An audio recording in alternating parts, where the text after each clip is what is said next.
أعمالنا من يهد الله فلا مضل له ومن يضلل فلا هادي له وأشهد أن لا إله إلا الله وحده لا شريك له وأشهد أن محمدا عبده ورسوله أما بعد فإن خير الحديث كتاب الله وخير الهدي هدي محمد صلى الله عليه وسلم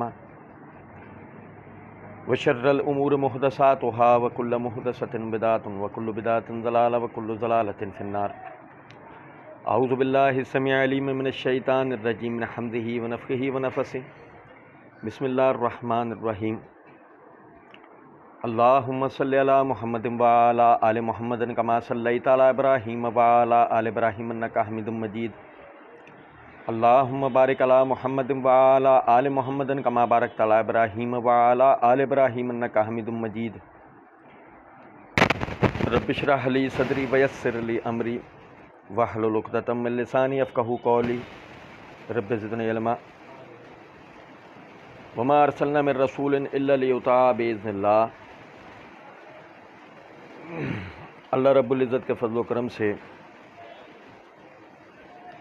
ہم معرفت حدیث اور سنت کے حوالے سے پڑھ رہے تھے، اور جیسے کہ پچھلی دونوں دروس میں نے آپ بھائیوں کے سامنے بات رکھی تھی کہ سنت اور حدیث کی اس دین کے اندر سب سے پہلی جو حیثیت ہے وہ حیثیت آئینی حیثیت ہے کہ سنت رسول حدیث رسول ایک آئین کا درجہ رکھتی ہے. یہ ایسا نہیں ہے کہ کسی ایک مخصوص زمانے کے لیے جو قرآن کی تشریح کر دی گئی وہ زمانے کے حد تک رسول سے لے لینی ہے، اور پھر اس زمانے کے بعد میں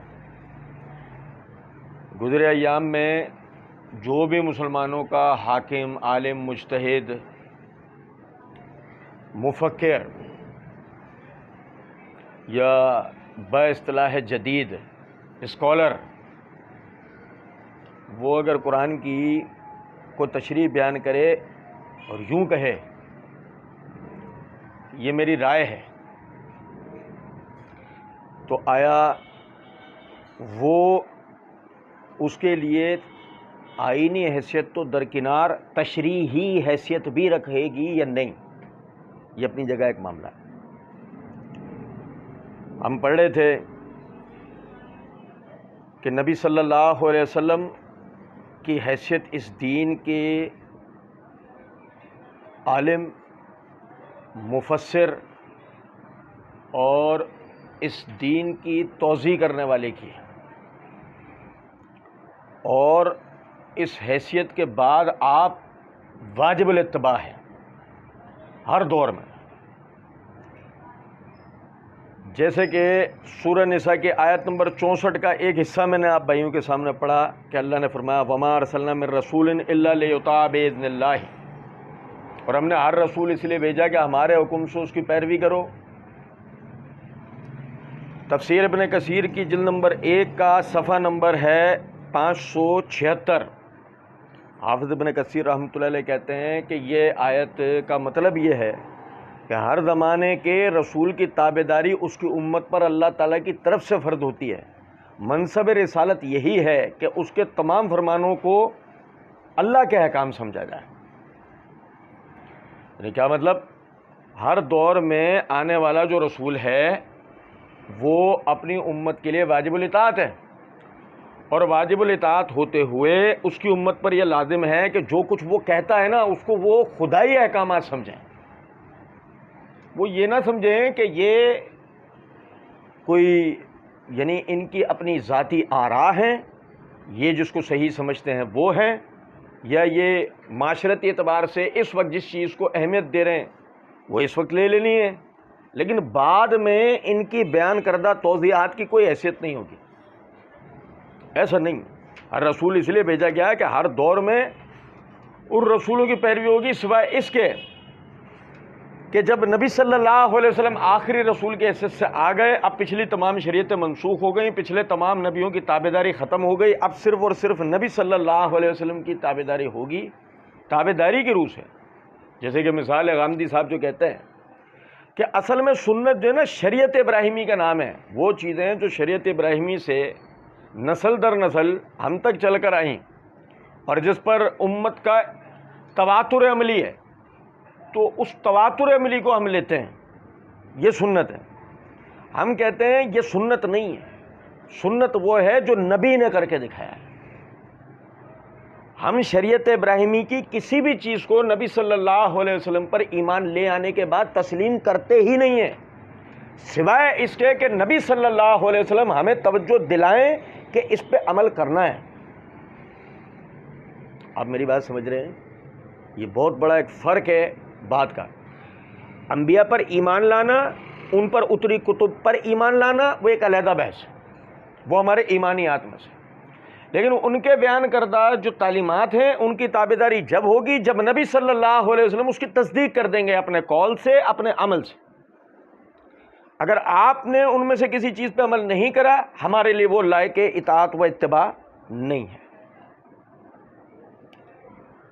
اب آپ دیکھیں کہ سورہ نساء کی آیت نمبر 59 میں اللہ رب العزت نے فرمایا یا ایھا الذین آمنوا اطیعوا اللہ واطیعوا الرسول واولی الامر منکم، اے ایمان والو اللہ کی فرما برداری کرو، اللہ کے رسول کی فرما برداری کرو، اور وہ جو تم میں اول الامر ہیں۔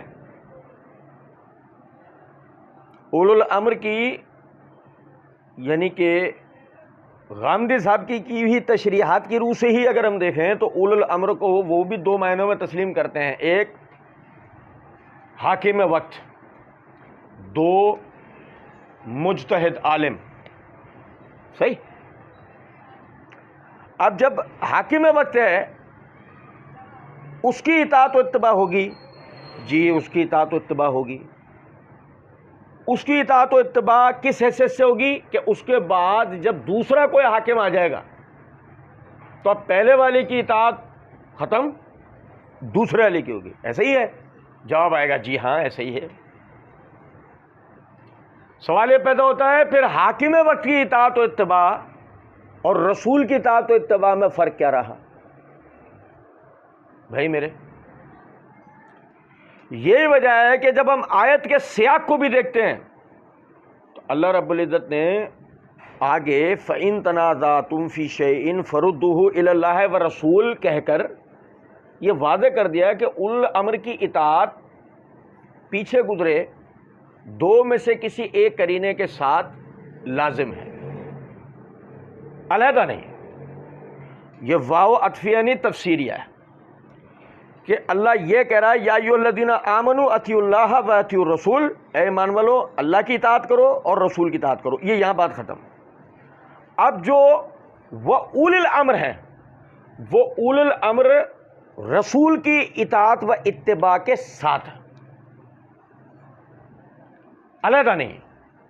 یہی وجہ ہے کہ نبی صلی اللہ علیہ وسلم نے اس کی اس طرح تشریح بیان کی ہے علیکم بسنتی وسنت الخلفاء الراشدین المہدیین، تم پر میرا طریقہ اور میرے بعد میرے خلفاء راشدین کا طریقہ لازم ہے۔ اب جو خلفاء راشدین کا طریقہ ہے اس میں دو رائے نہیں ہے کہ خلفاء راشدین نے اپنے ادوار کے اندر کتاب و سنت کو فالو کیا، انہوں نے اپنی آراء دین میں نہیں داخل کی، زیادہ سے زیادہ شورا سے مشورہ، وَامْرُوهُمْ شُورَىٰ بَيْنَهُمْ کے تحت وہ ایک علیحدہ چیز تھی، لیکن انہوں نے اللہ اور اس کے رسول کے بیان کردہ احکامات کی روح سے ہی اپنی خلافت و سیاست کی ہے۔ اور دیکھیں کہ اللہ کہتا ہے کہ فَإِن تَنَازَعْتُمْ فِي شَيْءٍ فَرُدُّوهُ إِلَى اللَّهِ وَالرَّسُولِ، اگر اصل میں قرآن ہی برہان و فرقان ہوتا، جیسے کہ غامدی صاحب کہتے ہیں کہ اگر صرف قرآن ہی برہان و فرقان ہوتا، یعنی کہ دلیل اور اختلافی مسائل میں فرق کرنے والی بات ہوتی کہ کیا صحیح اور کیا غلط، تو اللہ تنازع کی صورت میں جو لوٹانے کے لیے کہتا وہ صرف فَرُدُّوهُ إِلَى اللہ کہ صرف اللہ کی طرف، إِلَى القرآن، صرف قرآن کی طرف ہو۔ لیکن اللہ نے فَرُدُّوهُ إِلَى اللَّهِ وَرَسُولِ کہہ کر یہ واضح کر دیا کہ جس طرح اللہ واجب الاطاعت ہے اسی طرح رسول بھی واجب الاطاعت و اتباع ہے، اس کی اتھارٹی ہے، اس کے فیصلے کو ایک آئینی حیثیت حاصل ہے۔ یہاں تک کہ اللہ نے آگے کیا کہا، ان کنتم تؤمنون باللہ والیوم الآخر. یہ اصول بھی اختلافی مسائل میں، یہ اصول بھی اس بندے کے لیے ہے جو اگر اللہ اور روز آخرت پر ایمان رکھتا ہے. اللہ اور روز آخرت پہ ایمان رکھنے کے لیے یہ اصول ہے کہ وہ اسی پہ عمل پیرا رہے. کہ اختلاف کی صورت میں واجب الاطاعت و اتباع کون ہے؟ اللہ اور اس کے رسول. ابھی میرے ہاتھ میں تفسیر قرطبی ہے، اس کی جلد نمبر 3 کا صفحہ نمبر 266 ہے. امام قرطبی رحمۃ اللہ علیہ اس کی تفسیر کرتے ہوئے کہتے ہیں الی الرسول میں دلیل ہے کہ رسول اللہ صلی اللہ علیہ وسلم کی سنت پر عمل کیا جائے گا. الی الرسول میں دلیل ہے کہ رسول اللہ صلی اللہ علیہ وسلم کی سنت پر عمل کیا جائے گا اور جو کچھ اس میں ہے اس کی پیروی کی جائے گی. نبی اکرم صلی اللہ علیہ وسلم نے فرمایا میں تمہیں جس چیز سے منع کروں اس سے اجتناب کرو، اور جس کا میں تمہیں حکم دوں اس پر اپنی استطاعت کے مطابق عمل کرو. تم سے پہلے لوگوں کو اپنے انبیاء پر اختلاف کرنے اور کثرت سے سوال کرنے نے ہلاک کر دیا. اس حدیث کو امام مسلم نے روایت کیا اور امام ابو داؤد نے باواسطہ ابو رافع روایت کیا کہ نبی اکرم صلی اللہ علیہ وسلم نے فرمایا کہ تم میں سے کسی کو ایسی حالت میں نہ پاؤں کہ وہ اپنی کرسی سے ٹیک لگائے ہوئے ہو، اس کے پاس میرے احکامات میں سے کوئی حکم آئے جس کا میں نے حکم دیا وہ جس سے میں نے منع کیا ہے، اور وہ کہے کہ ہم نہیں جانتے، ہم جو کتاب اللہ میں پائیں گے اس کی اتباع کریں گے. ہم جو کتاب اللہ میں پائیں گے اس کی اتباع کریں گے. یعنی کہ نبی صلی اللہ علیہ وسلم نے پہلے سے خبردار کیا اس بات کے اوپر کہ تم پر ایک زمانہ ایسا آنے والا ہے کہ لوگ سنت رسول کا انکار کریں گے اور کہیں گے نہیں جو قرآن میں جو کچھ لکھا ہے وہ واجب الاطاعت و اتباع ہے. فرمایا ارباز بن ساریہ رضی اللہ تعالیٰ عنہ سے مروی ہے کہ رسول اللہ صلی اللہ علیہ وسلم کی بارگاہ میں وہ حاضر ہوئے، آپ لوگوں کو خطاب فرما رہے تھے، تو اس وقت آپ نے فرمایا تم میں سے کوئی اپنی کرسی سے ٹیک لگائے ہوئے گمان کرتا ہے کہ اللہ نے کسی چیز کو حرام نہیں کیا مگر جو کچھ قرآن میں ہے. خبردار، میں نے اللہ کی قسم حکم بھی دیا، واز بھی کیا اور کچھ چیزوں سے منع بھی کیا، وہ قرآن کی مثل ہیں یا اس پر زائد ہیں. نہیں سمجھے کچھ بات؟ یہ انشاءاللہ آگے ہمارا دوسرا جو عنوان شروع ہوگا حدیث رسول کی تشریح حیثیت عصمہ میں اس کی پوری وضاحت انشاءاللہ پڑھیں گے. فی الوقت صرف یہ اشارہ ہے اس بات کا کہ دیکھو نبی صلی اللہ علیہ وسلم یہ بتا رہے ہیں کہ میں نے یعنی تمہیں حکم بھی دیا، واز بھی دیا، کچھ چیزوں کا کرنے کا حکم بھی دیا، کچھ چیزوں سے منع بھی کیا.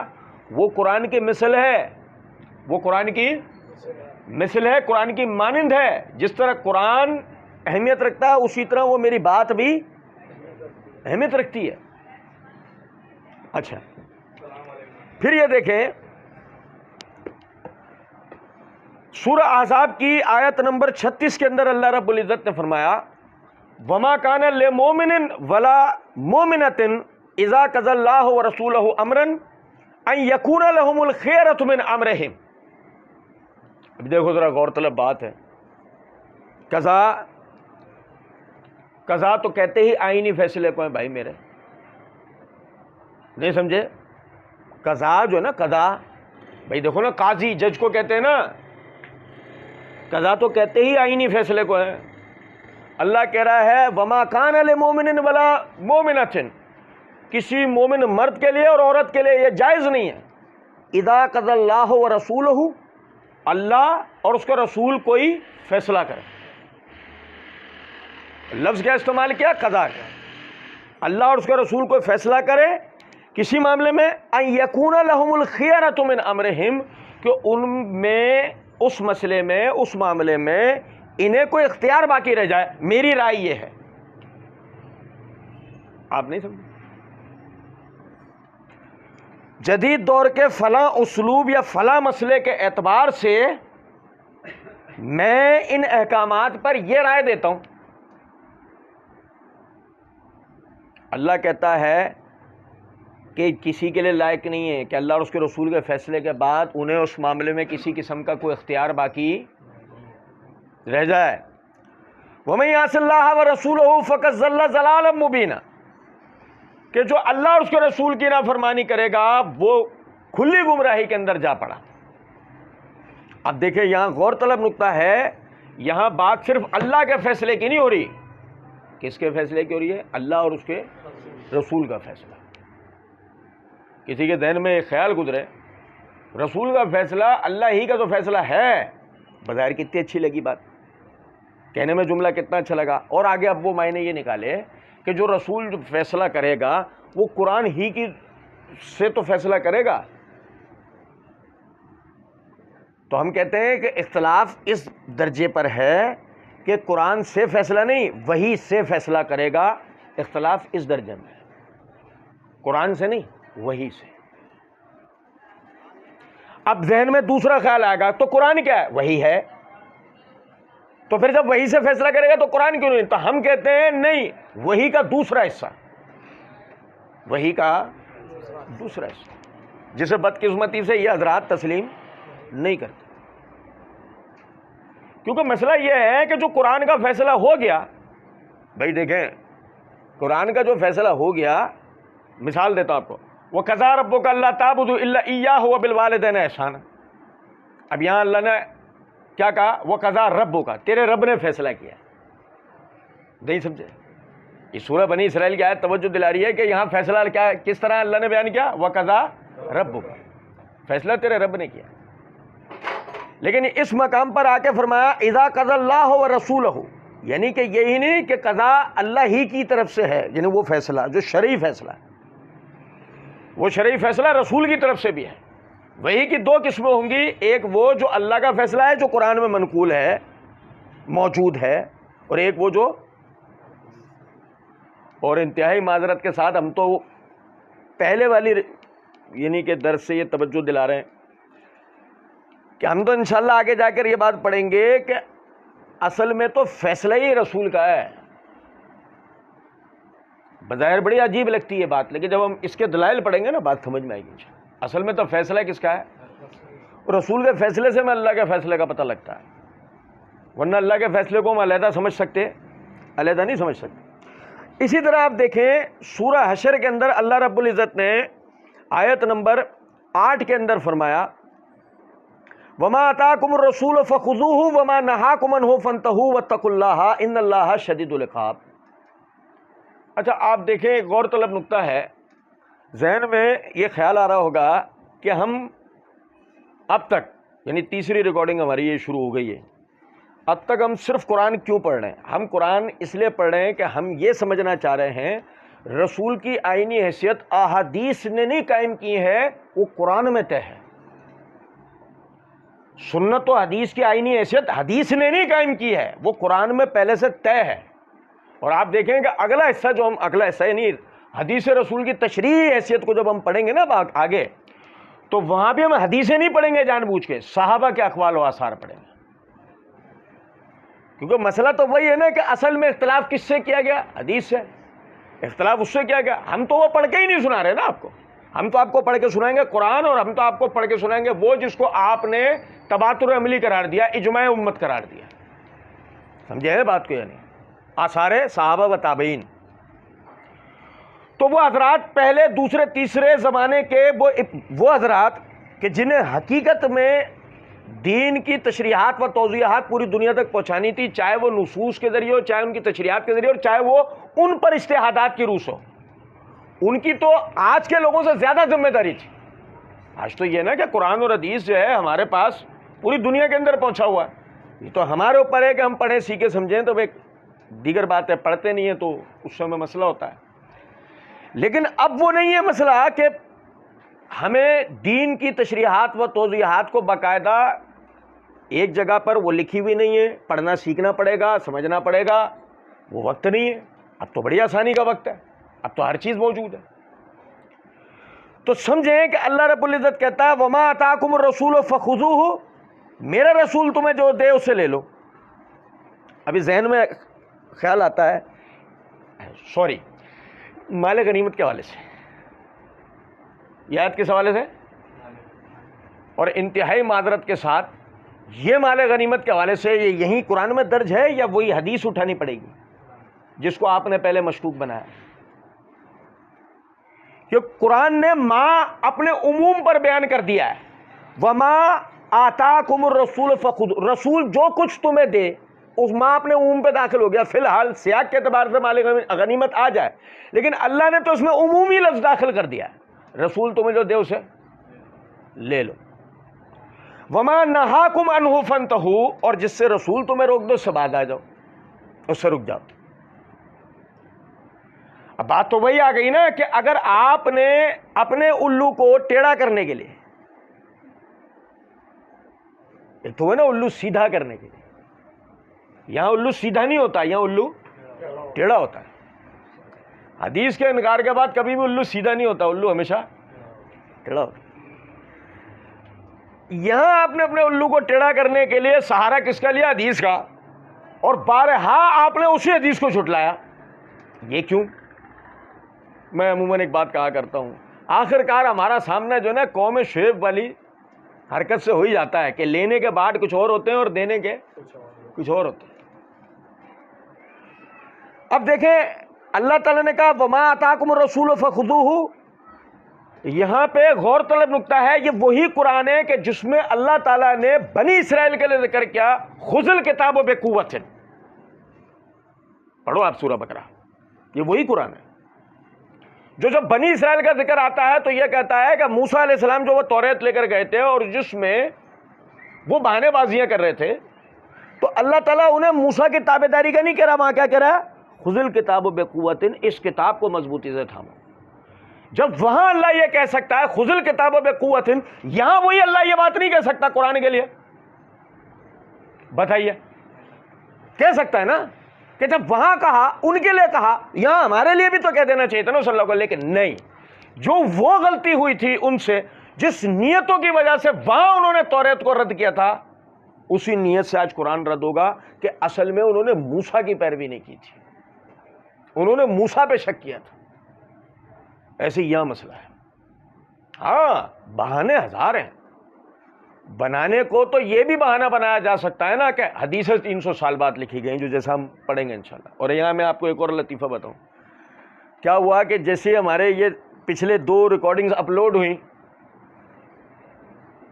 تو اچانک سے مریدین کا, غامدی صاحب کے مریدین صبر کا پیمانہ چھلک پڑا, اور چھلکنے کے بعد وہ نیچے آ کے دھڑ دھڑ کمنٹس, نہیں سمجھے, جن میں سے صرف 2 کمنٹ بڑے موضوع تھے. پہلا کہ ایک بھائی نے باقاعدہ جو نا غامدی صاحب کی میزان و برہان کتاب سے چند اقتباسات نقل کر دیے کہ وہ تو یہ یوں کہتے ہیں, وہ تو یہ یوں کہتے ہیں, وہ تو یہ یوں کہتے ہیں, جبکہ وہی بات ہم ہمیشہ سے ہمارا سامنا ایک ایسی قوم سے رہا ہے کہ ہم یہی کہتے رہ گئے.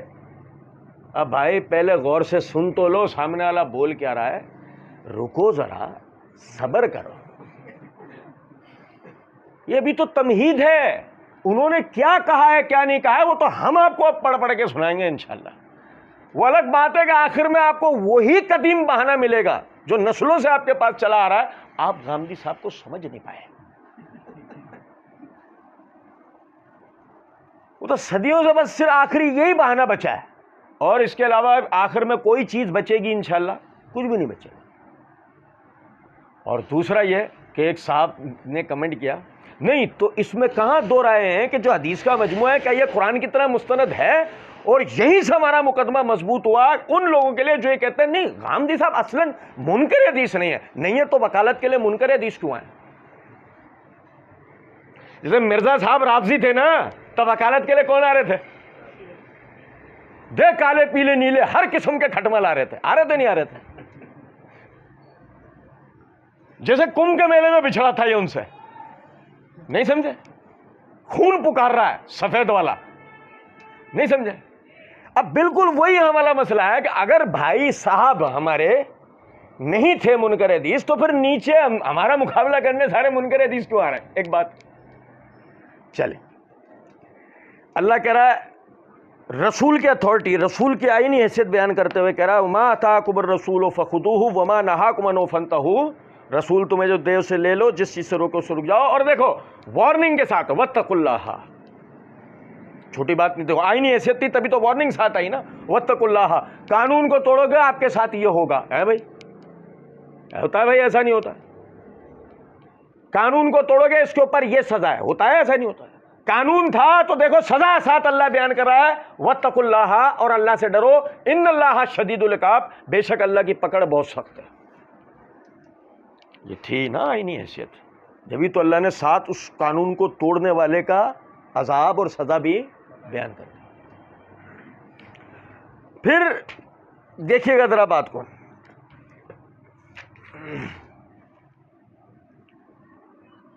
اللہ تعالیٰ نے سورہ نحل کی آیت نمبر 44 کے اندر فرمایا وَأَنزَلْنَا إِلَيْكَ الذِّكْرَ لِتُبَيِّنَ لِلنَّاسِ مَا نُزِّلَ إِلَيْهِمْ وَلَعَلَّهُمْ يَتَفَكَّرُونَ. ابتدائی درس میں, پہلا جو درس تھا اسی میں ابتدا کے اندر میں نے آپ بھائیوں کے سامنے بات رکھی تھی. اللہ رب العزت اس بات پر قادر ہیں کہ قرآن کی اربوں خربوں کاپیز تیار ہوں اور فرشتے ان کاپیز کو لے کر دنیا میں نازل ہوں, ہر دروازہ بجائے, صاحب خانہ جب باہر آئیں ان کے ہاتھ میں کتاب پکڑا کے کہتے ہیں اللہ رب العزت نے تمہاری ہدایت کے لیے یہ کتاب بھیجی ہے, اس پہ عمل کر لو گے تو جنت میں داخل ہوگے, اس پہ عمل نہیں کرو گے تو جہنم میں چلے جاؤ گے. نہیں اللہ اس پہ قادر.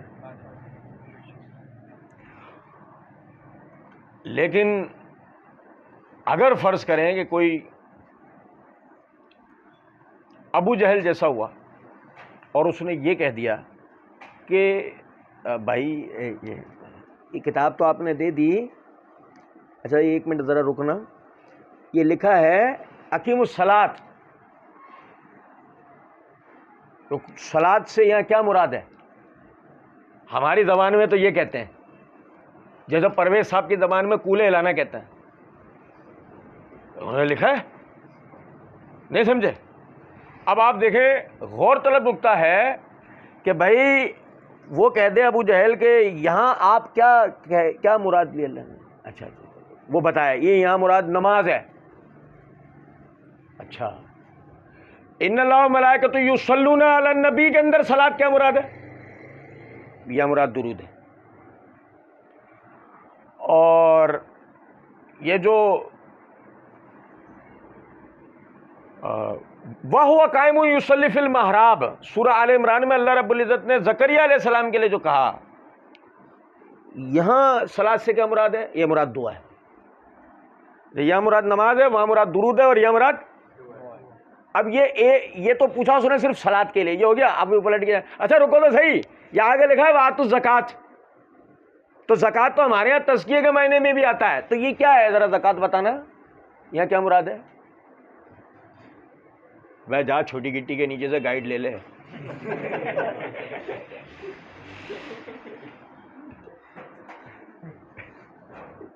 بتائیے ہوتا نہیں ہوتا, صاحب بتائیں. تو اللہ تعالیٰ نے یعنی کسی بھی ابو جہل جیسے دماغ کے اوپر قرآن نہیں اتارا. اللہ تعالیٰ نے اس کے لیے محمد صلی اللہ علیہ وسلم جیسی پاک شخصیت کو, طاہر و مطہر شخصیت کو, اور علامہ کی زبان میں یہ رتبہ بلند ملا جس کو مل گیا, انہیں چنا اور اللہ نے ان پر قرآن اتارا اور فرمایا وَأَنزَلْنَا إِلَيْكَ الذِّكْرَ, یہ نصیحت ہم نے آپ پر اس لیے اتاری ہے لِتُبَيِّنَ لِلنَّاسِ, آپ لوگوں کے سامنے اس کی وضاحت کر دیں. صلاۃ اس جگہ کس معنی میں ہے, اس جگہ کس معنی میں, اس جگہ کس معنی میں, زکوٰۃ اس جگہ کس معنی میں, اس جگہ کس معنی میں, اس جگہ کس معنی میں, صلاۃ میں آگے رکوع کس معنی میں, رکوع کرنے والے کون ہیں, زکوٰۃ میں سورہ نساء آیت نمبر 60 کے مصارف میں وہ مؤلفۃ قلوب سے مراد کون ہے, غارمین سے مراد کون ہے, فقیر سے مراد کون ہے, مسکین سے مراد کون ہے, فی سبیل اللہ سے مراد کون ہے, ساری کی ساری وضاحت کون کرے؟ لِتُبَيِّنَ لِلنَّاسِ, آپ لوگوں کے سامنے اس کی وضاحت کریں. بھائی میرے, کس کو اتھارٹی دی اللہ نے؟ آپ لوگوں کے سامنے اس کی وضاحت کریں. مَا نُزِلَ إِلَيْهِمْ, اس ترتیب پہ, اس تفسیر پہ, اس تشریح پہ جو اللہ نے آپ کی طرف نازل کی ہے, جو اللہ نے آپ کی طرف نازل کی ہے. وَلَعَلَّهُمْ يَتَفَكَّرُونَ, پھر اس کے بعد یہ ہماری جانوں پہ مفکر بنے. وَلَعَلَّهُمْ يَتَفَكَّرُونَ, اس کے بعد پھر یہ غور و فکر کریں. یعنی غور و فکر صرف قرآن پہ نہیں ہو سکتا, ہو ہی نہیں سکتا, اس کے بیان پر ہوگا. اور بیان کس نے کیا؟ محمد الرسول اللہ صلی اللہ علیہ وسلم. ایک اور قوم بھی ہے انتہائی معذرت کے ساتھ, کیا ہے کہ ہماری بھی تو ایک مجبوری ہے نا, ہمیں مطلب ابلیس کہہ رہا ہے سب کیے جا رہے ہو، بڑے مزے آ رہے ہیں تمہارے، میں دنیا میں کس لیے آیا تھا؟ چھٹیاں گزارنے؟ تمہارا جو دل کر رہا ہے، جس کے اوپر دل کر رہا ہے بولے چلے آ رہے ہو۔ میں بھی تو دوں گا نا چیزیں، میں بھی تو لوگوں کے دماغوں میں خیالات اور باتیں ڈالوں گا نا، میں بھی تو ایک دوسرے سے وسوسے دلواؤں گا نا۔ ایک اور قوم پیدا ہوئی جو ہماری بات ہی نہیں سمجھے، وہ کہنے لگے ارے تو آپ تو لوگوں کو قرآن پڑھنے سے روک رہے ہیں، چل میرا بھائی بیڑا غرق ہو گیا۔ مطلب آپ بھی ان مولویوں کی طرح جو کہتے ہیں قرآن نہیں پڑھو تمہیں سمجھ میں نہیں آئے گا۔ ارے بھائی ہم یہ نہیں کہہ رہے کہ قرآن نہیں پڑھو تمہیں سمجھ میں نہیں آئے گا، ہم یہ کہہ رہے ہیں قرآن پڑھو تمہیں ضرور سمجھ میں آئے گا، جہاں اٹکو گے رسول سے پوچھو، یہ کہہ رہے ہیں بھائی، اتنی سی بات ہے۔ ہم یہ کہہ رہے ہیں کچھ کسی جدید مفکر کے جا کے گود میں سر مت رکھ لینا، اس کے گھٹنے اور ٹخنے چومنے مت شروع ہو جانا، یہ کہہ رہے ہیں ہم، کیونکہ وہ تو کہہ دے گا میری یہ رائے ہے، لیکن رسول یہ کہے گا میرا یہ حکم ہے۔ کتنا فرق ہے، کتنا فرق ہے بات کا۔ وہ تو کہہ دے گا میری یہ رائے ہے، آپ اس سے اختلاف کر سکتے ہیں، لیکن رسول تو کہے گا میرا یہ حکم ہے، آپ اس سے اختلاف کر کے جہنم میں جا سکتے ہیں۔ بھائی میرے، من اطاعنی دخل الجنہ ومن عصانی فقد ابا، جس نے میری اطاعت کی وہ جنت میں داخل ہوگا، اچھا تو میری نافرمانی کی اس نے انکار کیا، اطاعت کا، دین کا، اسلام کا، جنت میں جانے کا، ہر چیز کا انکار کیا۔ اور دنیا میں کوئی مخلوق، عبداللہ بن ابی کبھی کہتا تھا میں اطاعت رسول کا منکر ہوں۔ دنیا میں ایسا کون بدعتی، کون منافق ایسا پیدا ہوا جس نے کبھی جہرن ظاہرن اعلاناً یہ بات کہی ہو میں اطاعت رسول کا منکر ہوں؟ ابے ایسا تو پرویز بھی نہیں بولتا تھا، کسی کتاب میں نہیں لکھا اس نے۔ کوئی بھی دنیا میں بدعتی ایسا نہیں ہے جو اطاعت و اتباع رسول کا منکر ہو، یعنی زبانی ایسے بول کر، وہ تو اپنی حرکات و سکنات، اپنی تحریروں، اپنے عقائد کے بیانات، ان سے واضح ہوتا ہے کہ یہ کس قدر متبع رسول ہے اور کس قدر منکر رسول ہے۔ اللہ تعالیٰ نے اتھارٹی دی، وَأَنزَلْنَا إِلَيْكَ الذِّكْرَ لِتُبَيِّنَ لِلنَّاسِ مَا نُزِّلَ إِلَيْهِمْ۔ اب سوچو ذرا اس بات کو، یہ جو بیان ہے جو رسول کریں گے، اس بیان کی اگر کوئی اہمیت و حیثیت نہیں ہوتی تو اللہ رب العزت قرآن میں یہ بات کہتا؟ اب ایک اور قوم کھڑی ہوتی ہے، میں کہہ رہا ہوں نا، میں صرف آپ کو ٹیزر دیتے ہوئے جا رہا ہوں، تو انشاءاللہ آگے ساری اقوام کو ایک ساتھ دیکھیں گے۔ ایک اور قوم کھڑی ہوتی، کہتے ہیں نہیں آپ ابھی بھی سمجھے نہیں، بات تھی کہ جو خبر واحد سے ہمارے پاس روایات پہنچی ان کی کیا حیثیت ہے؟ ہم کہتے ہیں ماشاءاللہ، کہنے کا مطلب یہ ہے قرآن بیان کرنے والے فرد واحد جبرائیل تھا، پھر اس آگے بیان کرنے والے فرد واحد محمد الرسول اللہ۔ مسئلہ یہ نہیں تھا کہ خبر واحد اس کی حیثیت نہیں ہے، بات یہ ہے کہ وہ جو خبر واحد جس کی ہے وہ واحد راوی ثقہ ہونا چاہیے، بحث یہ ہے۔ نہیں سمجھے؟ فلاں محدث نے، فلاں فقیہ نے، فلاں محدث نے، فلاں فقیہ نے عقائد میں خبر واحد نہیں لی، اس نے یہ نہیں کیا، اس نے وہ نہیں کیا، اس نے کہا ارے بھائی آپ اس کو چھوڑ دو، آپ ہمیں پہلے یہ مسئلہ سمجھا دو۔ وَأَنزَلْنَا إِلَيْكَ الذِّكْرَ لِتُبَيِّنَ لِلنَّاسِ میں یہ جو بیان للناس تھا، یہ جو بیان ہوا لوگوں کے لیے، یہ محفوظ ہوا یا گیا ختم؟ کیونکہ اتھارٹی تو یہ بیان ہے، یہ کدھر ہے؟ یہ قرآن میں یہ ہے تو ہمیں بتا دو، قرآن سے باہر کہیں ہے وہ بتا دو، کس حد تک کا ہے وہ بتا دو، آپ کے اوپر چھوڑا کس پر؟ آپ پہ چھوڑا۔ آیتیں ہم پڑھتے جاتے ہیں، بیان آپ کرے جاؤ، آیتیں ہم پڑھتے جاتے ہیں، بیان آپ کیے چلے جاؤ۔ ہم پڑھیں گے آیت اقیموا الصلاۃ، آپ بتائے جاؤ۔ آپ کو تواتر ملی، ہم مانتے ہی نہیں کسی تواتر ملی کو، کیونکہ بیان للناس پہلے ہو چکا، ہمیں تو پہلے وہ چاہیے، وہ بیان کے در ہے، پھر تواتر عملی دیکھیں گے ہم، پھر امت نے کیا کرا وہ دیکھیں گے ہمیں تو پہلے وہ جس کو اتھارٹی ملی تھی نا اس کے بیان کی، وہ چاہیے۔ یہی وجہ ہے کہ اب آپ دیکھیں، یہ میرے ہاتھ میں تفسیر قرطبی ہے، اس کی جلد نمبر 5 کا صفحہ نمبر 518 ہے۔ امام قرطبی رحمۃ اللہ علیہ کہتے ہیں وَأَنزَلْنَا إِلَيْكَ ذکر میں ذکر سے مراد تو قرآن حکیم ہے، ذکر سے مراد تو قرآن حکیم ہے۔ لِتُبَيِّنَ لِلنَّاسِ مَا نُزِّلَ إِلَيْهِمْ کہ یہ ہم نے آپ پہ اتارا تاکہ آپ لوگوں کے سامنے اس کی وضاحت کریں۔ میں آپ صلی اللہ علیہ وسلم کے قول و فعل سے لوگوں کو کھول کر بیان کر دینے کی طرف اشارہ ہے۔ اس کتاب میں موجود احکام، وعد و وعید جو ان کی طرف نازل کی گئیں، پس رسول اللہ صلی اللہ علیہ وسلم اللہ تعالیٰ کی جانب سے اس کی مراد اور مفہوم کو کھول کر بیان کرنے والے اور وضاحت کرنے والے ہیں، جنہیں اللہ تعالیٰ نے اپنی کتاب میں مجمل ذکر کیا، مثلا نماز اور زکوٰۃ کے احکام، علاوہ ازیں وہ چیزیں جنہیں مفصل ذکر نہیں کیا گیا۔ بتائیے یہ مراد ہم گھسیٹ کے لائیں اس میں آیت میں؟ یہ ہے مفسرین کی مراد اس آیت میں۔ اللہ کے احکام جو مجمل قرآن میں بیان ہوئے ان کی تفصیلات کس کے ذمہ؟ محمد رسول اللہ صلی اللہ علیہ وسلم کے ذمہ۔ آپ نے اس تفصیلات کو بیان کیا، ہم یہ کہتے ہیں وہ تفصیلات خبر متواتر سے ہے یا خبر واحد سے ہے؟ وہ کہاں ہیں؟ وہ چاہیے، اس کے بغیر یہ تو اللہ تعالیٰ کا ہمارے اوپر تو بہت بڑا احسان ہے نا، ہمارے پاس تو الحمدللہ قرآن کی ساری تشریح، ہم سے تو آپ بسم اللہ الرحمن الرحیم سے لے کے من الجنت والناس تک لے لو، یہ اللہ کا ہم پر بہت بڑا احسان۔ لیکن جس آدمی نے یعنی حدیث کا انکار کر دیا، میں لکھ کر آپ کو یہ بات دے سکتا ہوں، جہاں چاہے اس پر آپ میری آزمائش کر سکتے ہیں، اللہ تعالیٰ کا بڑا احسان۔ جو آدمی حدیث کا انکاری ہو نا، وہ جہاں سے دل کرے نا، اس کا جہاں سے دل کرے وہاں سے قرآن کھولے، ہمارے سامنے بیٹھ کے پڑھے، ہم اس کے اندر اس جہاں سے اس نے پڑھا وہاں سے اس سے سوال کریں گے، حدیث کو چھوڑ کے وہ ہمیں سمجھا کے دکھاتے اس کا جہاں سے دل کرے، نہیں سمجھا سکتا۔ اب میری بات سمجھ رہے ہیں یا نہیں؟ حدیث کو چھوڑ کر کوئی بھی قرآن کو ہمیں سمجھا سکتا، کیونکہ بات تو ساری ہے نا، دیکھیں یہ کوئی سمجھنے کی بات نہیں ہے، یہ کوئی سمجھنے کی بات نہیں ہے۔ امن خلق اللہ خالق و کل شیء، یہ کوئی سمجھنے کی بات نہیں ہے، اللہ ہر شے کا خالق ہے، یہ کیا سمجھنے کی بات ہے؟ سمجھنے کی بات تو یہ ہے کہ زمین اور آسمان کو اس نے 6 دن میں تخلیق کیا، یہ کیا ہے بھائی میرے؟ سمجھنے کی بات یہ نہیں ہے کہ ہم نے انسان کو کھرکتی مٹی سے بنایا، یہ بھی سمجھنے کی بات ہے۔ سمجھنے کی بات یہ کہ نفس واحد سے بنایا، یہ کیا ہے؟ نہیں سمجھے کچھ بات کو؟ یعنی کہ یہ تو ہے نا، اب آپ اس میں اگر فرض کریں اپنے عقل کے لنگڑے گھوڑے دوڑائیں گے تو ہم تو ان کو سگریٹ لگا دیں گے۔ وہ لنگڑے گھوڑے نہیں دوڑنے دیں گے ہم، سوال ہی نہیں پیدا ہوتا۔ عقل کے گھوڑے دوڑیں گے ہی نہیں، اس لائق ہی نہیں عقل کل محمد الرسول اللہ صلی اللہ علیہ وسلم، کہ اللہ تعالیٰ نے ان پہ وہ عقل اتاری تھی۔ آپ دیکھیں نا، میں آپ کو آج ایک معجزہ آپ لوگوں کے علم میں تجدید مسئلہ کے طور پہ بتا رہا ہوں۔ انبیاء کرام علیہ الصلوۃ والسلام کو جو معجزات حاصل ہیں اس میں ایک معجزہ یہ ہوتا ہے کہ انبیاء کرام علیہ الصلوۃ والسلام کو غافل نیند نہیں آتی۔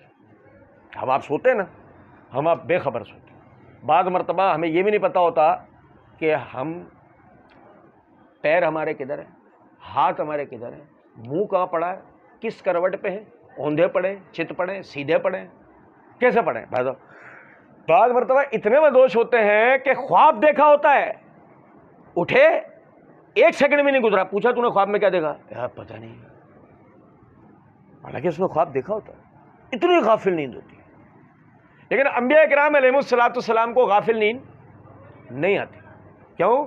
اس کی وجہ ہے نیند کی حالت میں ان پر وحی ہو سکتی ہے، اس لیے ان کا دماغ بیدار ہونا چاہیے۔ نبی صلی اللہ علیہ وسلم نے فرمایا ہم انبیاء کرام علیہ الصلوۃ والسلام کے دماغ نیند کے وقت بیدار رہتے ہیں، غافل نہیں ہوتے۔ اب آپ سمجھیں ذرا اس بات کو کہ یعنی کہ جو شخصیت نیند کی حالت تک میں غافل نہ ہو سکتے ہوں، وہ اللہ اور اس کی مراد کو زیادہ جاننے والے ہوں گے یا ہم؟ کتنی آسان سی بات ہے سمجھنے کے لیے، لیکن بہرحال پھر اسی طریقے سے آپ دیکھیں یہ تفسیر ابن کثیر کی اس جلد نمبر 3 کا صفحہ نمبر 120 ہے۔ حافظ ابن کثیر رحمۃ اللہ علیہ اسی آیت کی تفسیر کرتے ہوئے فرماتے ہیں کہ اللہ رب العزت نے فرمایا ہم نے تیری طرف ذکر نازل فرمایا، یعنی قرآن، اس لیے کہ چونکہ تو اس کے معنی مطلب سے اچھی طرح واقف ہے، اسے لوگوں کو سمجھا دے۔ حقیقتاً اے نبی آپ ہی اس پر سب سے زیادہ حریص ہیں، اور آپ ہی اس کے سب سے بڑے عالم ہیں، اور آپ ہی اس کے سب سے بڑے عامل ہیں، اس لیے آپ صلی اللہ علیہ وسلم افضل الخلائق ہیں، اولاد آدم کے سردار ہیں۔ جو اجمال اس کتاب میں ہے اس کی تفصیل آپ کے ذمہ ہے، لوگوں پر جو مشکل ہو آپ صلی اللہ علیہ وسلم اسے سمجھا دیں تاکہ وہ سوچیں سمجھیں راہ پائیں، پھر نجات اور دونوں جہانوں کی بھلائی حاصل کریں۔ بتائیے سب سے بڑے قرآن کے عالم آپ، قرآن کے مشکل مقامات کو سمجھنے والے آپ، قرآن کی تشریح اور تفسیر لوگوں کے سامنے کرنے والے آپ ہی لوگوں کو سمجھا سکتے ہیں۔ یہ مراد مفسرین نے اس آیت سے لی ہے۔ اب صرف دیکھیں، پھر میں بار بار دہراتا ہوا جا رہا ہوں اس بات کو کہ ذہن کے اندر یہ خیال گزرتا ہے کہ بھائی بات یہ ہے کہ اس سے مراد یہ اور یہ نہیں ہے. ہم کہتے نہیں ہمارا درد سر ہی نہیں ہے. آپ بتا دو اس سے مراد کیا ہے؟ وہ ہے کہاں؟ ہمیں تو بس وہ مجموعہ چاہیے. وہ مجموعہ وہ تو نہیں ہے کہیں جو 2003 میں ایک صاحب نے لاہور میں بیٹھ کے لکھا ہے،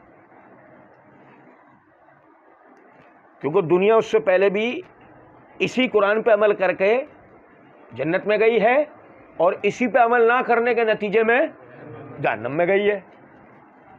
تو جو عمل کرنے کے لیے، جو جنت میں گئی، جو عمل کرنے کے لیے جسے تشریح چاہیے تھی، وہ کہاں سے لیتے تھے؟ لاہور والے صاحب کی پیدائش سے پہلے. نہیں سمجھے کچھ بات کو؟ اب دیکھیں یہ جو بیان ہے، اس بیان کی حیثیت قرآن میں دیکھیں. اس بیان کی حیثیت اللہ رب العزت نے سورہ نجم کی آیت نمبر 3 اور 4 کے اندر فرمایا وما ينطق عن الهوى ان هو الا وحی یوحی. یہ میری رائے ہے. نہیں سمجھے؟ آپ اس سے اختلاف کر سکتے ہیں، لیکن رسول سے اختلاف اس لیے نہیں کر سکتے اور اس لیے بھی نہیں کر سکتے وما ينطق عن الهوى، وہ اپنی رائے سے، خواہش سے، اپنی طرف سے کوئی بات نہیں کرتے. ان ہوا وہ جو کچھ کہہ رہا ہے، وہ جو کچھ کہہ رہا ہے، ان ہوا الا وحی، وہ جو کچھ کہتا ہے وہ کیا ہے؟ وہ وہی ہے، یوحا، جو ہم اس کی طرف نازل کرتے ہیں. نہیں سمجھے کچھ بات؟ اب آپ دیکھیں کہ رسول اللہ صلی اللہ علیہ وسلم جو کچھ فرماتے ہیں اللہ رب العزت نے اس کی آئینی حیثیت کیا واضح کی ہے کہ وہ کیا ہے؟ وہ وہی ہے. اب تڑک کے سامنے لانے کا آپ کیا حدیث کو وہی مانتے ہیں؟ معاف کر دو، نہیں مان رہے، یہ آیت سمجھا دو. نہیں سمجھے بھائی؟ ہم نہیں مان رہے. آپ بتاؤ حدیث کو کیا ماننا ہے؟ لوگوں کی لکھی بات ہے. اچھا یہ کر دی سائڈ. اب بتاؤ رسول کا ہر سب کچھ کہا ہوا اور قرآن کیا کہہ رہا ہے؟ وہ کیا ہے؟ اللہ کیا کہہ رہا ہے؟ وہ کیا ہے؟ اب بات تو یہ نا کہ رسول نے صرف قرآن تو کہا نہیں ہے. رسول کی زبان سے صرف قرآن نہیں نکلا. وہ ابھی آج انشاءاللہ ہم پڑھ لیں گے، آج ہی پڑھ لیں گے. رسول کی زبان سے صرف وہی نکلی ہے، مگر صرف قرآن کے علاوہ بھی کچھ تھا. قرآن کے علاوہ بھی حافظ ابن کثیر رحمۃ اللہ علیہ یہ تفسیر کی جلد نمبر 5 کا صفحہ نمبر 193 پہ فرماتے ہیں کہ آپ صلی اللہ علیہ وسلم کا علم کامل، آپ صلی اللہ علیہ وسلم کا عمل مطابق علم، آپ صلی اللہ علیہ وسلم کا رستہ سیدھا، آپ صلی اللہ علیہ وسلم عظیم الشان شریعت کے شارع، آپ صلی اللہ علیہ وسلم اعتدال والی رائے حق پر قائم، آپ صلی اللہ علیہ وسلم کا کوئی قول، کوئی فرمان اپنے نفس کی خواہش اور ذاتی غرض سے نہیں ہوتا، بلکہ جس چیز کی تبلیغ کا آپ صلی اللہ علیہ وسلم کو حکم الہی ہوتا ہے، آپ صلی اللہ علیہ وسلم اسے ہی زبان پر لاتے ہیں، اسے ہی زبان پر لاتے ہیں. جو وہاں سے کہا جائے وہ آپ صلی اللہ علیہ وسلم کی زبان سے ادا ہوتا ہے. کمی بیشی زیادتی نقصان سے آپ صلی اللہ علیہ وسلم کا کلام پاک ہوتا ہے. نہیں سمجھے؟ اب آگے وہ کہتے ہیں کہ مسند احمد کے اندر حدیث ہے کہ رسول اللہ صلی اللہ علیہ وسلم نے فرمایا کہ ایک شخص کی شفاعت سے جو نبی نہیں ہے مثل 2 قبیلوں کے یا 2 میں سے ایک قبیلے کی گنتی کے برابر لوگ جنت میں داخل ہوں گے. قبیلہ ربیہ اور قبیلہ مضر. اس پر ایک شخص نے کہا کیا ربیہ مضر میں سے نہیں ہے؟ آپ صلی اللہ علیہ وسلم نے فرمایا میں تو وہی کہتا ہوں جو کہتا ہوں، میں تو وہی کہتا ہوں جو کہتا ہوں. کیا مطلب یہ کہ ربیہ اور مضر 2 علیحدہ شاخیں ہیں. تمہارے یا کسی اور کے کہنے سے میں تو جو کہتا ہوں وہ کہتا ہوں، یعنی یہ وہی بات. ربیہ علیحدہ قبیلہ ہے اور مضر. اب سمجھیں ذرا اس بات کو، یہ ایک فیصلہ کن بات ہو گئی نا. 2 قبیلوں کو بالکل علیحدہ بیان کر دیا نا. اچھا یہ وہی تھی؟ نہیں. تو ماننا کیا ہے؟ وہی کو یا رسول کی اس بات کو ماننا ہے یا نہیں ماننا؟ وہ کیا ماننا ہے؟ پھر اس کی حیثیت ہے، اس کی ایسی حیثیت ہے کہ جس کی پیروی ہو. جی ہاں بالکل ہے. تو سمجھیں ذرا اس بات کو کہ نبی صلی اللہ علیہ وسلم کے فرمان کی ایک آئینی حیثیت واضح ہوتی ہے. فرمایا مسند کی ایک اور حدیث میں ہے کہ حضرت عبداللہ بن عمر رضی اللہ تعالیٰ عنہ فرماتے ہیں میں نبی صلی اللہ علیہ وسلم سے جو کچھ سنتا تھا اسے حفظ کرنے کے لیے لکھ لیا کرتا تھا، پس بعض قریشیوں نے مجھے اس سے روکا اور کہا کہ رسول اللہ صلی اللہ علیہ وسلم ایک انسان ہیں، کبھی غصے اور غضب میں بھی کچھ فرما دیا کرتے ہیں، چنانچہ میں لکھنے سے رک گیا تو آپ صلی اللہ علیہ وسلم نے فرمایا لکھ لیا کرو، کیونکہ اللہ تعالیٰ کی قسم جس کے ہاتھ میں میری جان ہے، میری زبان سے حق کے سوائے اور کوئی بات نہیں نکلتی۔ لو جی بھائی، یہ تشریح ہو گئی کہ رسول اللہ صلی اللہ علیہ وسلم جو فرماتے ہیں وہ حق ہے۔ اچھا بھائی وہ حق ہے بھائی، ہے ہاں بھائی ہے بھائی، یہ ٹھیک ہے ہاں، پھر وہ ضائع ہو گیا؟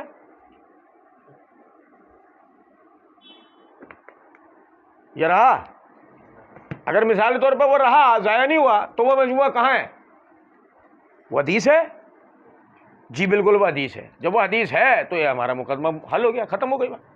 اور اگر وہ حدیث نہیں ہے تو پھر وہ کیا ہے، وہ جو 2003 میں کتاب لکھی گئی تھی۔ اچھا دیکھیں، اسی طرح امام قرطبی رحمۃ اللہ علیہ تفسیر کی جلد نمبر 9 کے صفحہ نمبر 101 کے اوپر کہتے ہیں اس آیت میں یہ دلیل بھی موجود ہے کہ سنت عمل میں نازل شدہ وحی کی طرح ہے۔ سنت عمل میں نازل شدہ، بھائی میرے نہیں سمجھے کچھ بات کو؟ کتاب کے مقدمے میں اس کے بارے میں حضرت مقدام بن معاد یکرب رضی اللہ تعالیٰ عنہ کی حدیث گزر چکی ہے، اور یہ وہی حدیث ہے جو ابھی ہم نے کچھ ہی دیر پہلے پڑھی کہ تم میں سے کوئی شخص کرسی سے ٹیک لا کے یہ نہ کہہ دے کہ فلاں حکم کو میں قرآن میں لکھا ہوا نہیں مانتا لہذا میں تسلیم۔ سمجھ میں آ رہی ہے کچھ بات؟ امام قرطبی رحمۃ اللہ علیہ بتانا چاہ رہے ہیں نبی کی سنت بھی وحی کی طرح ہے، نبی کی سنت بھی واجب الاتباع ہے۔ اور اب ذرا سمجھیے گا، سورہ بقرہ کی آیت نمبر 143 ہے، سنیں بھائی، مسجد بیت المقدس قبلہ تھا، بھائی میرے تھا، قبلہ تھا۔ اچھا، اس کو قبلہ کس نے مقرر کیا؟ اللہ نے، اور تو کوئی کر نہیں سکتا۔ اللہ نے اسے قبلہ مقرر کیا؟ جی ہاں، اللہ نے جو مقرر کیا اس کی وحی اتاری ہوگی؟ جی، کہاں ہے قرآن میں؟ اور نہیں سمجھے؟ پورے قرآن میں کہیں بھی یہ حکم موجود نہیں ہے۔ ہاں سنو اشارہ، دوسرے پارے کی پہلی آیت یہ ہے سیقول السفہاء من الناس ما ولاہم عن قبلتہم التی کانوا علیہا، لوگوں میں سے بے وقوف ان قریب یہ بات کہیں گے جس پہلے قبلے پر تم تھے اس سے تمہیں کس چیز نے پھیر دیا؟ قبلہ اول کیا ہے؟ کعبۃ اللہ، ہمیشہ سے تھا۔ قبلہ اول کیا ہے؟ کعبۃ اللہ۔ اور سنو، آیت نے اشارہ دیا کہ اس قبلے سے پہلے لوگ پھر گئے، کسی اور قبلے کی طرف ہو گئے، آیت نے اشارہ دیا نا۔ اب وہ جو پہلے اس قبلے سے پھر کے مسجد بیت المقدس کی طرف، مسجد اقصیٰ کی طرف اسے قبلہ مقرر کر لیا تھا، یہ اللہ کا حکم پا کے کیا ہوگا نا؟ جی ہاں، اللہ کا حکم پا کے، اس کی وحی ہوگی نا؟ ہاں، وہ کدھر ہے قرآن میں؟ کہیں بھی نہیں۔ لیکن یہ طے شدہ بات ہے کہ وہ اپنی طرف سے کیا جا سکتا تھا، ورنہ یہاں تو مذمت اترتی، یہ بات نہیں اترتی، یہاں مذمت اترتی۔ وہ وحی کے ذریعے یہ حکم ملا، مگر وہ وحی قرآن میں نہیں ہے، وہ حدیث ہے۔ وہ کیا ہے؟ وہ کیا چیز ہے؟ انتہائی کانفیڈنس کے ساتھ یہ بات کہنی چاہیے، وہ کیا ہے؟ اب وہ پھر یاد دلا دوں میں بات، میں پچھلی بھی ریکارڈنگ میں بتایا، حدیث میں تو صحیح ضعیف بھی ہوتا ہے، وہ جب وقت آئے گا سمجھیں گے، ہم قرآن میں بھی صحیح ضعیف دکھائیں گے انشاءاللہ۔ سنیں ذرا بات، بھائی اللہ نے فرمایا وحی کیوں نہیں اتری تھی، یعنی ایسے قرآن میں کیوں نہیں اتری تھی؟ اللہ نے کہا وَمَا جَعَلْنَا الْقِبْلَةَ الَّتِي كُنْتَ عَلَيْهَا، وہ جو مسجد اقصیٰ کی طرف تمہارا رخ کیا گیا تھا نا، وہ جس قبلے پر تم تھے، کیوں کیا گیا تھا ایسا؟ إِلَّا لِنَعْلَمَ مَن يَتَّبِعُ الرَّسُولَ، ہم یہ دیکھنا چاہتے تھے تم میں رسول کی پیروی کون کرتا ہے۔ اور بھائی میرے پیارے، اور نہیں سمجھے، اب دیکھو ذرا، صحیح بخاری کتاب المساجد کے اندر کیا حدیث ہے قبلے کا، جہاں امام بخاری رحمۃ اللہ نے قبلے کا باب قائم کیا ہے کہ فولی وجہ کا شطر المسجد الحرام والی آیت اتری کہ آپ اپنے رخ مسجد حرام کی طرف کر لو. اعلان کرنے والا آیا مسجد کے دروازے سے کھڑے ہو کر اس نے بلند آواز سے کہا لوگوں میں نبی صلی اللہ علیہ وسلم کے ساتھ نماز پڑھ کر آ رہا ہوں، آپ نے مسجد حرام کی طرف اپنا رخ کر کے نماز پڑھی ہے. لوگ نماز میں رکوع کی حالت میں تھے، دوران رکوع ہی انہوں نے اپنے رخ کدھر کر لیے؟ کعبۃ اللہ کی طرف. حالانکہ یہ خبر واحد ہے اور ہے بھی عقیدے کا مسئلہ، قبلہ عقیدے کا مسئلہ ہے. یہ خبر واحد بھی ہے، عقیدے کا مسئلہ بھی ہے. راوی جو کہنے والا ہے ابھی تک تو اس کی توثیق بھی پتہ نہیں لگی ہے. اب سلام پھیرے کے تو پتہ لگے گا کون ہے، معروف الحال ہے مجہول الحال ہے، اور نہیں سمجھے کچھ بات. لیکن کان میں بس اتنی آواز پڑی کہ یہ کیا کس نے ہے؟ یہ ہے سنت کی آئینی حیثیت، اور یہ ہی اللہ نے بتایا ہم نے اس قبلے سے اس قبلے کی طرف تمہیں کیا اس لیے تھا الا لنعلم من یتبع الرسول ممن ينقلب على عقبیہ، کہ کون تم میں سے رسول کی پیروی کرتا ہے اور کون اپنی ایڑیوں کے بل پیچھے پھر جاتا ہے. جیسے آج ہوتا ہے فلاں حدیث کو اس لیے تسلیم نہیں کر رہے کہ وہ ایک ٹریڈیشنل مسئلہ تھا، وہ عربوں کی ثقافت تھی، فلاں کو اس لیے نہیں مان رہے وہ حدیث 250 سال بعد لکھی گئی ہیں، فلاں خبر واحد ہے، فلاں امت کے تواتر عملی کے خلاف ہے، فلاں ضعیف روایت ہے، فلاں اجتہادی مسئلہ ہے. سارے نکالے کس کے لیے؟ اور ہم تو اللہ معاف کرے، ایک پچھلے سالوں میں ایک مناظرے کے نتیجے میں ہمارے حیدرآباد کے بعض مولویوں نے کفر کے فتوے لگا دیے تھے. یقین کریں کہ ہم نے تو ایک جگہ بیٹھ کر یہ کہہ دیا تھا یہ جتنی بھی احتمالات آپ حدیث میں نکالنے ہیں نا 5 منٹ ہمیں دے دیں، قرآن کے اوپر سارے قرآن میں نکال کے دکھا دیں گے. تمہارا گھوڑا لنگڑا، ہمارا صحیح سالم ہے اور سگریٹ الگ ہے. نہیں سمجھے کچھ بات؟ اب ایک آخری بات دیکھو، رسول کی اہمیت، رسول کی حدیث اور سنت کی حیثیت کیا ہے. اللہ رب العزت نے سورہ نساء کے اندر فرمایا یومئذ یود الذین کفروا، قیامت کا دن ہے. کفار کا اللہ ذکر کرتے ہوئے کہہ رہا ہے کہ کفار اس دن آرزو کریں گے وَأَسُرْ الرَّسُولَ لَوْ تُصَوَّ بِهِمُ الْأَرْضُ، کفار اور جنہوں نے رسول کی نافرمانی کری اس دن وہ آرزو کریں گے لَوْ تُصَوَّ بِهِمُ الْأَرْضُ، یہ زمین کے برابر کر دیے جائیں، زمین میں ملا دیے جائیں. نہیں سمجھے؟ یہ زمین میں وَلَا يَكْتُمُونَ اللَّهَ حَدِيثًا، اللہ سے یہ کوئی بات نہیں چھپا پائیں گے. دیکھو اللہ تعالیٰ نے یہاں پر کفر کرنے والوں کو کس کا نافرمان قرار دیا؟ اپنا نہیں، وَأَسُرْ رسول، رسول کا نافرمان. قیامت کے دن کہے گا کاش میں زمین کے برابر کر دیا جاؤں، آج حساب کتاب کی نوبت میری نہ جائے.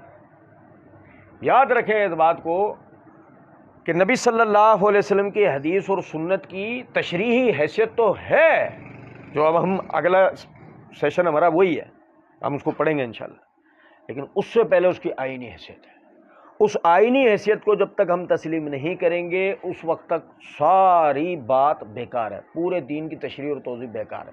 اس میں ایک ادبی طور پہ، اخلاقی طور پر اور الفاظوں کی چاشنی استعمال کرتے ہوئے ایک آدمی بہت خوبصورت انداز میں اپنی عقل کو، یعنی اپنی عقل کو بروئے کار لاتے ہوئے قرآن کے کچھ جگہوں کی ایسی ہی تشریحات بیان کرتے ہیں جس سے پبلک اس کی ادبی چاشنی کو دیکھ کر اش کے اٹھے اور کہے کہ واہ جی واہ کمال کر دیا. تو یاد رکھیں اس بات کو، یہ بظاہر دنیاوی کمال ہے، آخرت کا کمال، آخرت کا کمال نہیں. آخرت کا کمال تو وہ ہے، مراد باری تعالیٰ کیا تھی اللہ کے رسول نے بتا دی. مراد رسول کیا ہے صحابہ کرام رضوان اللہ علیہم اجمعین نے سمجھا دیا. اس کے بعد اب تیسری چیز کوئی دنیا میں موجود نہیں ہے. اب تو صرف انہی کو بیان کرنا ہے، ہاں زیادہ میں زیادہ اپنے الفاظوں میں کر دینا ہے. نہیں سمجھے؟ جیسے مثال کے طور پہ آج ہم جب یعنی قرآن اور حدیث کو بحث طالب علم جب بیان کر رہے ہوتے ہیں تو بہت ساری چیزیں اپنے الفاظوں میں بیان کر رہے ہوتے ہیں نا، لیکن اگر اس کی مراد سے ہم ہٹ جائیں، جو مراد اللہ اور اس کے رسول نے بیان کی ہے، تو یہ اللہ اور اس کے رسول کی نافرمانی کے زمرے میں آتا ہے، اور یہی اس زمرے میں آتا ہے کہ جس کے لیے اللہ رب العزت نے فرمایا نا واتقوا اللہ ان اللہ شدید العقاب، اور اللہ سے ڈرو، بے شک اللہ کی پکڑ سب سے سخت ترین ہے۔ اللہ رب العزت سمجھنے اور عمل کرنے کی توفیق دے۔ وما علینا الا البلاغ۔